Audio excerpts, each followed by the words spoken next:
Bonjour mesdames et messieurs, bienvenue sur ma chaîne. Alors, il y aura une série de vidéos, je ne sais pas sur laquelle vous allez tomber, mais on va essayer de parler des différentes informations concernant la géopolitique et cette autorisation de Joe Biden et les différents effets de cette décision.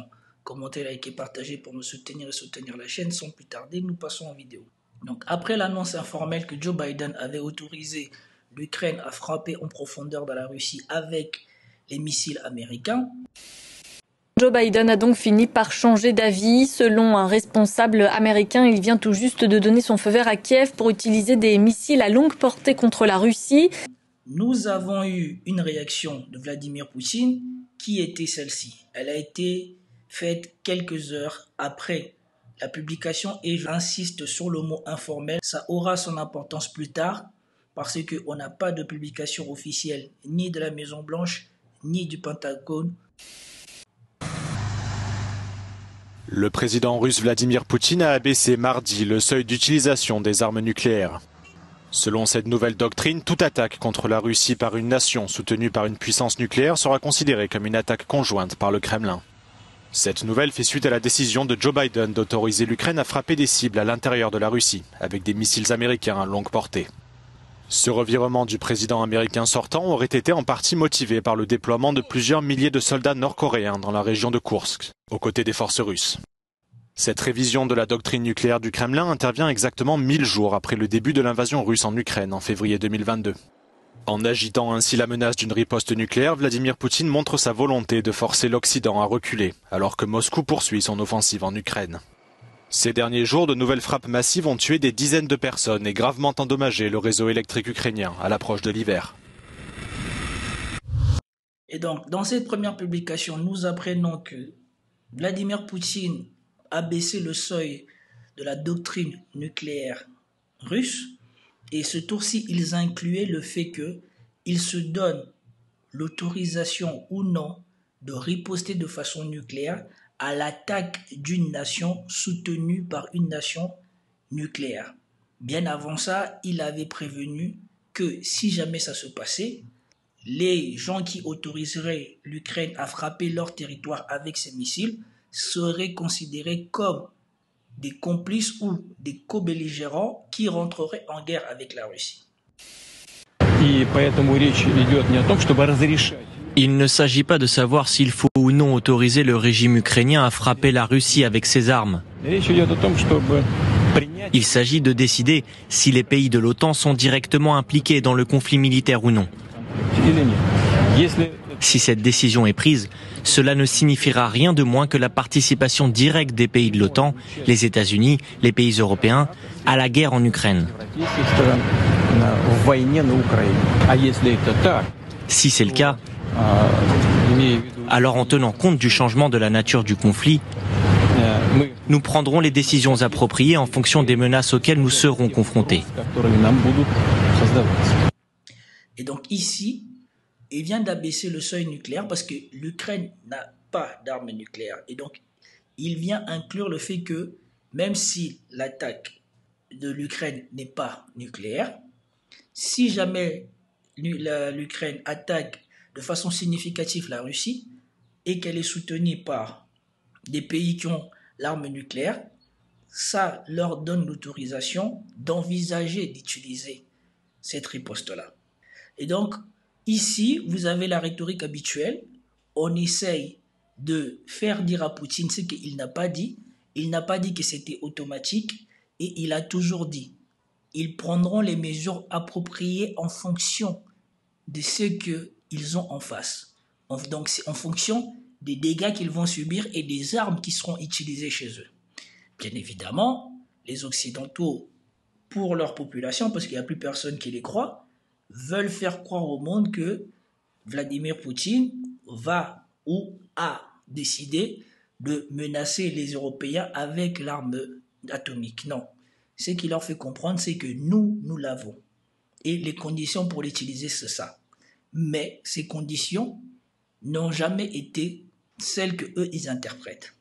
Et surtout, la raison fallacieuse de comme quoi c'est la présence des Coréens qui aurait motivé Joe Biden à autoriser cela, c'est faux parce que si jamais c'était le fait de vouloir donner une leçon à la Corée, ils auraient frappé la Corée avec leurs propres missiles.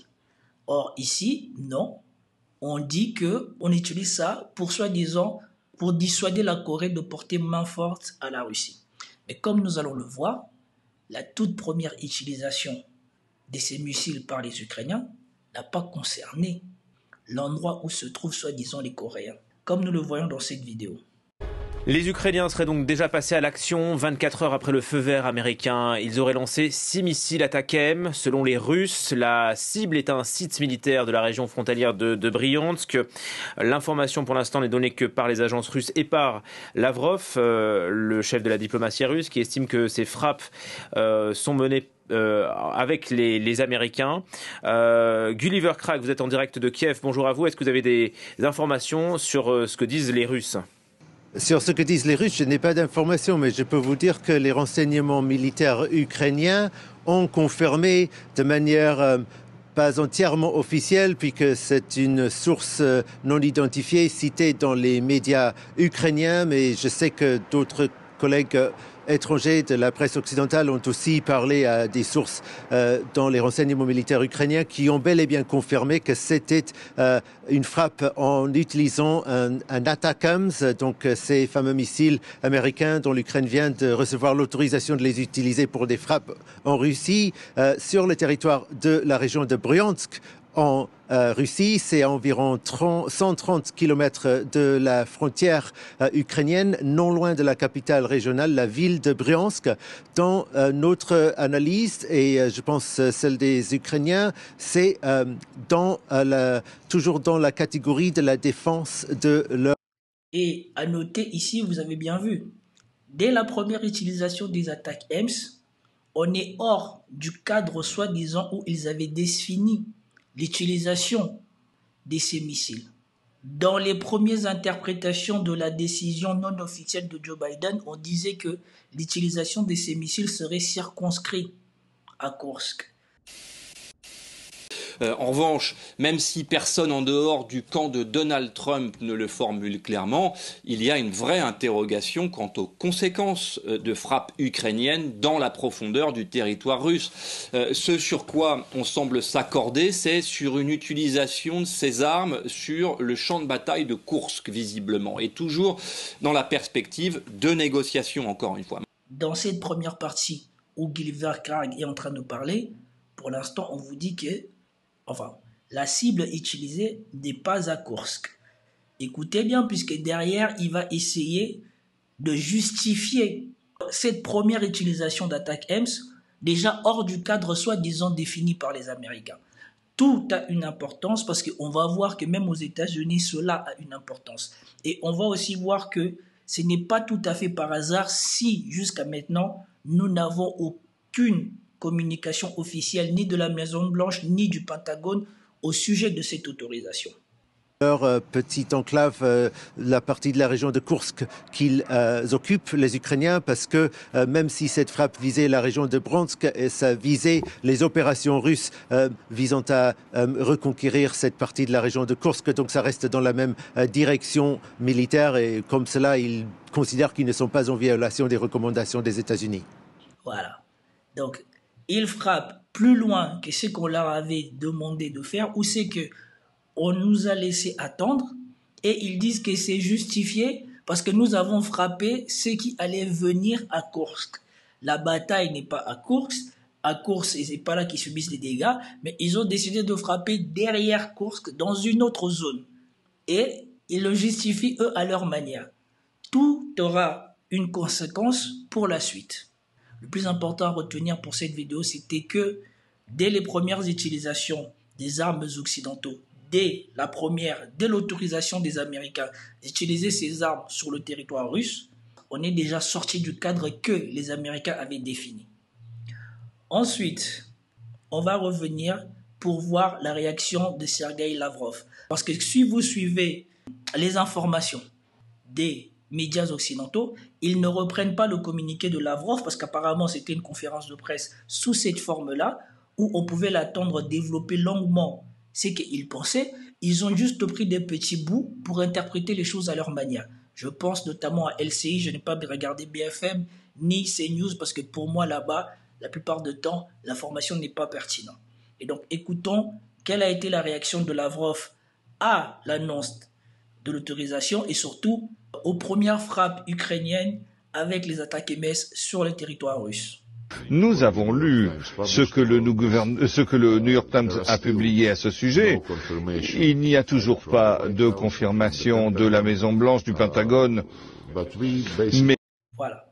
Le truc important à retenir ici, c'est qu'il n'y a nullement de confirmation de ce qui a été dit dans le New York Times, ni par la Maison-Blanche, ni par le Pentagone.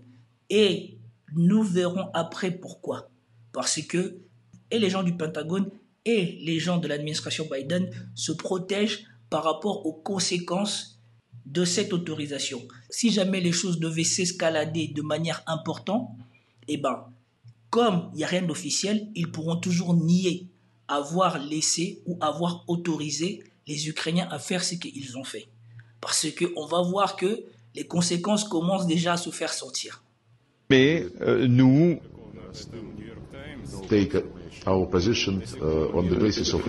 prenons des positions sur ce qui se passe réellement. Et réellement, les attaques sont utilisées, y compris ce matin en Russie, contre la région de l'oblast de Bryansk. Et donc, ici, retenez bien aussi ce qu'il a dit. Nous prenons des positions en rapport à ce qui se fait. Non pas en rapport de ce qui se dit, mais à la réalité, par rapport aux faits. Et donc, il ne se fie pas à ce qui a été dit dans le New York Times, ni aux interprétations de ce qui a été dit dans le New York Times, mais il se fie aux faits. Ils ont constaté qu'il y a bien eu utilisation d'attaques MS sur la région de Bryansk. En Russie,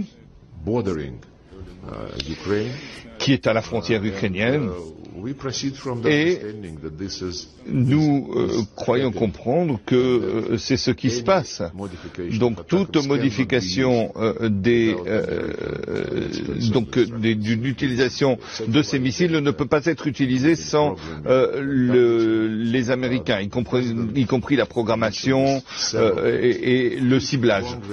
Donc si des missiles à longue portée sont utilisés depuis l'Ukraine sur le territoire russe, cela signifiera qu'ils sont manipulés par les experts militaires américains et nous considérons cela comme une nouvelle phase de la guerre occidentale contre la Russie. Et donc, notez bien par rapport à ce qui se dit, notez bien par rapport à la réinterprétation que les Occidentaux font des paroles de Sergueï Lavrov. Ici, vous n'attendez ni parler de représailles, ni d'armes nucléaires, ni de quoi que ce soit. Ils constatent qu'on utilise des attaques MS.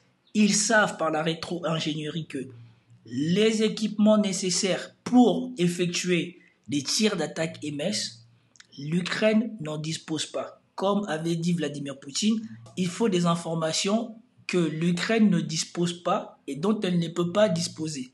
Parce qu'il faut des satellites, il faut des choses que l'Ukraine ne dispose pas. Et donc si ça se fait forcément par l'intervention d'un pays tiers. Et ici, l'autorisation est d'utiliser les missiles américains.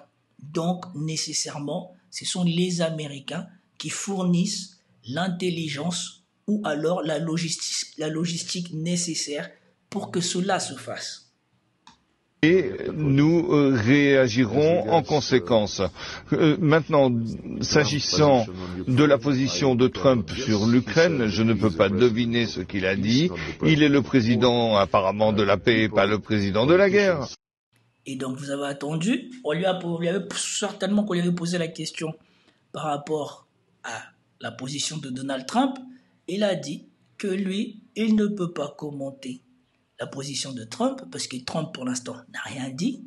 Et Trump, lui, avait déjà annoncé que cette guerre-là, c'est pas pour lui. Et donc, je voulais juste commencer par cette série de vidéos pour montrer que ici, les chancelleries occidentales sont en train d'essayer de minimiser les conséquences de la décision de Biden, puisque Biden a fait ça en partie pour essayer d'endiguer le G20, comme je vous ai mis dans une vidéo hier.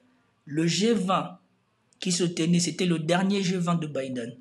Et c'était le G20 où les pays du Sud allaient revenir sur la gouvernance mondiale, en réclamant plus de place dans les décisions pour les membres du Sud ou pour les pays du Sud, et en même temps revenir sur tous les échecs que les Américains ont connus. Grâce à cette annonce, grâce à cette escalade, Joe Biden a éclipsé le G20, a détourné l'agenda et les sujets du G20, parce que même s'il y avait l'agenda officiel formel du G20, les gens n'étaient plus intéressés par le G20 et tout le monde avait le regard tourné vers ce qu'allait être la décision des Russes et ce qu'allait être la réaction de Poutine. Et le fait que Poutine, dans la foulée, ait abaissé le seuil nucléaire, les a poussés à réagir, comme nous allons voir dans les prochaines vidéos. Et donc ici, je voulais juste d'abord présenter ça, mettre l'action sur le fait que, 1, cette autorisation n'est toujours pas officialisée, en aucun cas, et 2, les Ukrainiens ont déjà débordé du cadre dans lequel ils devaient utiliser ces missiles. Et 3, quand vous attendez la doctrine et quand vous attendez Sergueï Lavrov, à aucun moment vous avez entendu parler de menaces nucléaires. Tout ça, c'est une rhétorique des Occidentaux pour essayer de couvrir leurs propres bêtises. Et donc, c'était tout pour cette vidéo. J'espère que vous avez apprécié. Si vous avez apprécié, commentez, likez, partagez. Je vous dis à plus tard. Peace out.